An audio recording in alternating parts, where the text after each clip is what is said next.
साईं की बात। बच्चे देख, शुरुआत हो गई ना मेरे बच्चे। अब शुरुआत हो चुकी है। अब तू बस देखता जा तेरे साईं की लीला मेरे बच्चे। कैसे कैसे तेरे ज़िंदगी में लीलाएं होती हैं मेरे बच्चे। अब तुम देखते चलो बस। अब बस आराम से बैठकर अपने साईं की लीला देखो मेरे बच्चे। कैसे तुम्हारी ज़िंदगी में सब कुछ पलट जाएगा मेरे बच्चे, सब कुछ पलट जाएगा। और सुनो, कभी कभी ना आगे बढ़ने के लिए रुकना पड़ता है। रुकना बहुत ज़्यादा ज़रूरी हो जाता है और इसलिए मैंने तुम्हें इस वक्त रोक कर रखा है किसी वजह से। और एकदम ना बहुत लंबी छलांग लगवाऊंगा तुमसे, बहुत लंबी छलांग। और देखना तुम सबसे आगे निकल जाओगे, सबसे आगे। जो तुम्हें परेशान करते हैं, जो तुम्हें सताते हैं ना, फिर देखना उनसे तुम इतना आगे निकल जाओगे ना, इतनी तरक्की कर लोगे, इतनी उन्नति कर लोगे ना कि उन लोगों की परछाई भी तुम तक नहीं आएगी मेरे बच्चे। और सुनो, ये क्या लगा रखा है कि तुम्हें जीना नहीं है, तुम जीना नहीं चाहते हो। क्यों क्यों मेरे बच्चे? ये ज़िंदगी तुमने इतनी आसान समझ रखी है क्या? ये ज़िंदगी मैंने तुम्हें दी है और ये ज़िंदगी बहुत कीमती है। समझो इसे, इसके एक एक पल को समझो। जो चीज़ तुम चाह रहे हो, मैं मानता हूँ जिद कर रहे हो, लेकिन जो चीज़ तुम्हारे लिए सही है वही तो मैं तुम्हें दूंगा ना। जिस चीज़ से आगे चलकर तुम्हें नुकसान हो सकता है, तुम्हें परेशानी हो सकती है, तो क्या वो मैं तुम्हें दे दूं? फिर कल को तुम ही कहोगे कि बाबा आप तो सब जानते थे, उसके बावजूद भी आपने मुझे दिया, मेरे जिद करने के बावजूद भी आपने मुझे क्यों दिया? तो बच्चे, ये सब छोटी छोटी चीज़ों को लेकर इतना परेशान मत हुआ करो। और ज़िंदगी त्यागना एक बहुत बड़ा निर्णय है मेरे बच्चे। तुम्हें क्या लगता है कि तुम ज़िंदगी को त्याग कर बच जाओगे? जो तुम्हारे कर्म हैं, क्या उन्हें तुम त्याग दोगे? नहीं मेरे बच्चे, मरने के बाद भी ना कुछ भी आसान नहीं होता, बल्कि तुम्हारे लिए दुगना चौगना परेशानी खड़ी हो जाएगी। बल्कि आज मैं तुम्हारे साथ खड़ा हूँ, तुम्हें मार्गदर्शन दे रहा हूँ, तुम्हें बता रहा हूँ कि क्या करना है तुम्हें। फिर क्यों दिक्कत आती है तुम्हें, क्यों परेशानी आती है? और छोटी मोटी परेशानियाँ तो आती रहती हैं, इससे क्यों परेशान होते हो तुम? बिल्कुल भी परेशान मत हो। और सुनो, जब शाम होती है ना, शाम के वक्त मेरे आगे हाथ जोड़कर बोला करो कि साईं, ये दिन भर में जो भी हुआ, जो भी आपने मुझसे सेवा ली, वो सब आपको अर्पित है।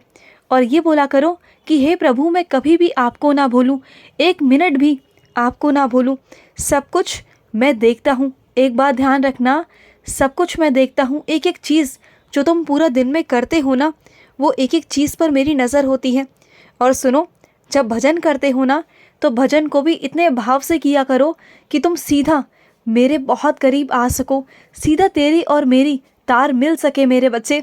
इतना पास आ जाओ तुम मेरे कि सीधा मुझसे बातचीत कर सको प्रत्यक्ष रूप में। ऐसे भजन में लीन हो जाया करो। और सुनो, एक एक मिनट को ना अपने साईं को समर्पित किया करो, एक एक मिनट को। क्योंकि 24 घंटों में अगर तुम 10 मिनट भी ना, 10 मिनट भी अगर मेरा जाप करोगे, चाहे कोई संगीत ना हो, कोई सुर ना हो मेरे बच्चे, तुम्हारे जो ये हाथ है ना, इन हाथों से ही ताली बजा बजा कर मेरा जाप किया करो। फिर देखो तुम्हें कैसा प्रभाव पड़ता है। और जब तुम ताली बजा बजा कर मेरा जाप करोगे ना, तो दवाई समझ कर ही करना, चाहे 10 मिनट करना, दवाई समझ कर करना। जब ये ताली की आवाज़ मेरे जाप के साथ में तुम्हारे पूरे घर में गूंजेगी ना, चाहे कोई भूत प्रेत हो या मेरे बच्चे कोई टूना टपाना हो, कुछ भी हो, तुम्हारे घर में उसका असर नहीं चलेगा। वो तुम्हारे घर में चाह कर भी प्रवेश नहीं कर सकता, तुम्हारे घर में तुम्हें कभी परेशान नहीं कर सकता, तुम्हारे परिवार को कभी सता नहीं सकता। ऐसा कर कर देखो। और सुनो, अगर तुम कभी हर्षित होते हो ना, इसका मतलब ये नहीं कि तुम किसी का अपमान करो, नहीं। और कभी दुख में होते हो ना, तो ये कभी मत सोचो कि तुम्हें कभी किसी की मदद की ज़रूरत नहीं पड़ेगी। क्योंकि इस दुनिया में ना हर इंसान एक दूसरे से जुड़ा हुआ है, चाहे कोई कितना अमीर है, चाहे कोई कितना गरीब है, चाहे कोई उच्च स्तर का हो, चाहे निम्न स्तर का हो, लेकिन हर व्यक्ति को एक दूसरे की ज़रूरत पड़ती ही पड़ती है। और ऐसा अक्सर होता है, तो इसलिए कभी भी अभिमान नहीं करना चाहिए, कभी नहीं मेरे बच्चे। और सुनो, इस संसार में ना कभी किसी से ये मत कहो कि मैं तुम्हारे बिना नहीं जी सकता, फिर मेरा क्या होगा। अगर कोई ऐसा कहता है ना तुमसे, तो एक बात सुनना, वो अभी भी स्वार्थी है। क्योंकि अगर वो ये कह रहा है कि मैं तुम्हारे बिना नहीं जी सकता, कि मेरा क्या होगा, उस वक्त भी उसे अपना ही स्वार्थ दिखता है कि अगर तुम नहीं होगे तो उसका क्या होगा। उसने हमेशा अपने बारे में सोचा। तो इस संसार के मोह माया में मत पड़ो। अगर प्यार करना है तो उस ईश्वर से करो। वो ईश्वर तुम्हारे साथ आज भी है, कल भी है और हमेशा साथ रहने वाला है। क्योंकि मेरे बच्चे, इस संसार में सभी मेरे बच्चे स्वार्थी हैं। अगर कोई स्वार्थी नहीं है ना, तो वो तुम्हारा ईश्वर है, वो तुम्हारा साईं है।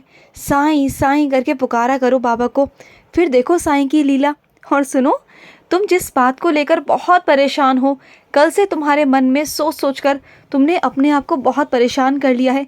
क्यों? तुम नहीं जानते हो अपने साईं को। जब तुम्हारा साईं चाहे ना तो सब कुछ पलट कर रख सकता है। समझो बात को, तुम्हें कुछ नहीं होगा, भविष्य में तुम्हें कुछ नहीं होगा। तुम्हारी रक्षा स्वयं साईं कर रहा है मेरे बच्चे, स्वयं साईं कर रहा है। और सुनो, तुम्हें कहीं से निमंत्रण आएगा जाने का, तो जाना ज़रूर मेरे बच्चे, ज़रूर जाना। थोड़ा तुम्हारा मन ठीक हो जाएगा। थोड़ा कभी कभी बाहर निकल जाया करो, इससे तुम्हारे मन को भी अच्छा लगेगा। 24 घंटे घर में बैठने से भी मन खराब हो जाता है। थोड़ा बाहर निकला करो, लोगों से बातचीत किया करो, मेरे बच्चों से मिला करो, देखो तुम्हें कितना अच्छा लगेगा।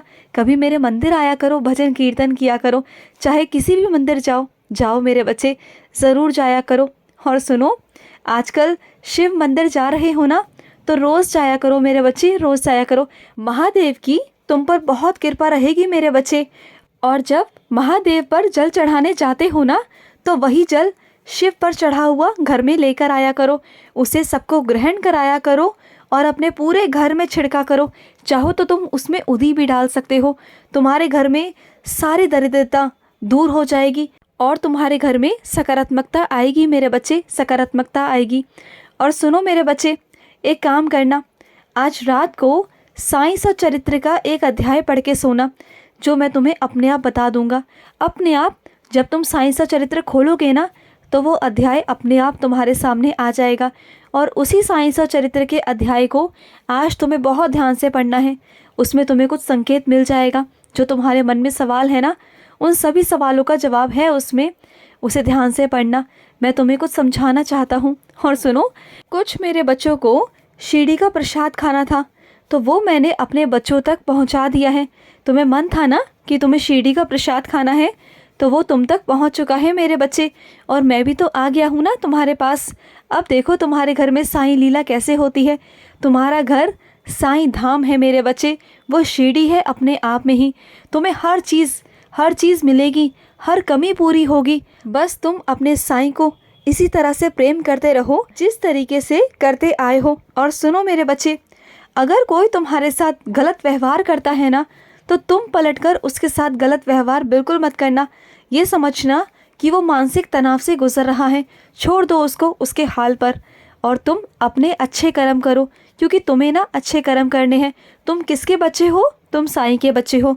और साईं के बच्चों के अंदर सिर्फ और सिर्फ दया और ममता होती है, सबके प्रति प्रेम होता है, क्योंकि उनको सबके अंदर साईं नज़र आते हैं। समझे ना मेरे बच्चे? तो तुम्हें गलत कर्म नहीं करने। अगर कोई करता है तो उसे करने दो, शौक से करने दो, लेकिन तुम नहीं करोगे। तुम अपनी तरफ से अच्छा सोचोगे और अच्छा ही करोगे सबके लिए। खुश रहो। आज का रात्रि साई संदेश समाप्त हुआ।